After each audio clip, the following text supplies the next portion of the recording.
राज्य मंत्रिमंडळाच्या विस्तारात छगन भुजबळांना स्थान मिळालेलं नाहीये आणि याच मुद्द्यावरनं छगन भुजबळांनी आपली नाराजी अगदी जाहीर पद्धतीने व्यक्त केली आहे, बोलून दाखवली आहे। आयुष्यामध्ये मंत्रिपद किती वेळा आलं आणि किती वेळा गेलं सुद्धा, मात्र छगन भुजबळ काही संपले नाही तसा आक्रमक पवित्रा भुजबळांनी घेतलाय आणि याच मुद्द्यावरनं विरोधकांनी सुद्धा महायुतीला चांगलंच घेरल्याचं चित्र दिसतंय। मंत्रिमंडळातून डावललं, भुजबळांचा संताप। नाराज आहे भुजबळांचा आक्रमक पवित्रा। असं मंत्रिपद किती वेळा आलं आणि किती वेळा गेलं, छगन भुजबळ काही सोडणार नाही। भुजबळांचा थेट नेतृत्वालाच इशारा। ज्यांनी डावललं त्यांना विचारायला पाहिजे ना।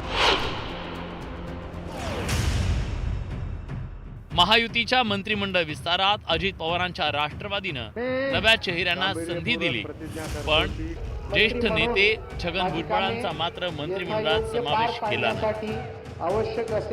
1992 पासून काँग्रेस राष्ट्रवादीचं जेव्हा सरकार होतं तेव्हा भुजबळांचं मंत्रिपद कायम होतं, मात्र यंदा पहिल्यांदाच भुजबळांना मंत्रिमंडळात स्थान देण्यात आलं नाही। त्याबद्दल भुजबळांनी थेट नाराजी व्यक्त केली आहे।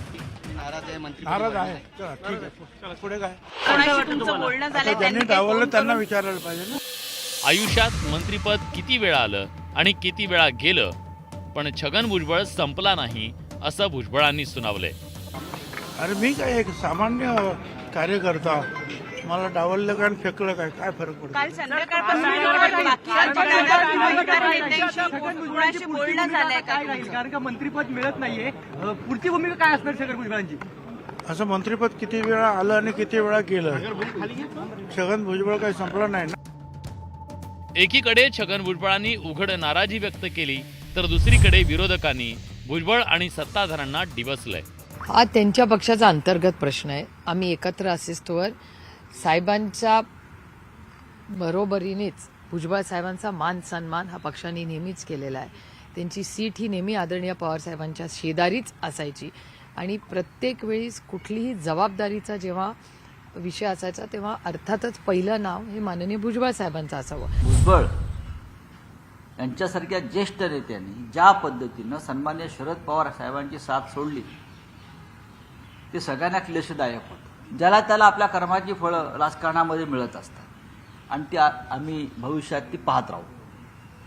फक्त महाराष्ट्राचं नुकसान होताना दिसतंय। नाराजी ही किती मोठ्या प्रमाणावर आहे। भुजबळांसारखा, सदीर भाऊंसारखे ज्येष्ठ नेते या मंत्रिमंडळात नाही। मला वाटतं पक्षांतर्गत राजकारणाचे बळी यूज अँड थ्रो हे सगळं याच्यातून दिसलेलं आहे। भुजबळांची नाराजी दूर करू अशी सारवासारव राष्ट्रवादीसह महायुतीच्या नेत्यांकडून केली जाते। मला असं वाटतं माननीय अजित पवारजी त्यांच्या नेतृत्वाचा योग्य निर्णय करेल, योग्य स्थान त्यांना देईल आणि मला वाटतं की त्यांचं स्थान आमच्या महायुतीमध्ये मोठं आहे आणि राष्ट्रवादी पक्षात सुद्धा मोठा आहे।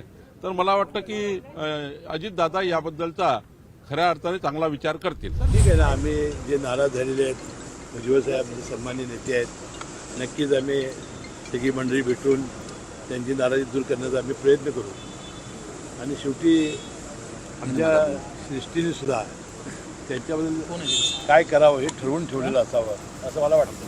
भुजबळ हे राष्ट्रवादीतले एक प्रमुख नेते म्हणून ओळखले जातात। खरं तर मंत्रिमंडळ विस्तारात त्यांचं मंत्रिपद निश्चित मानलं जात होतं, पण अजित पवारांनी भुजबळांना जोर का धक्का धीरे से दिलाय।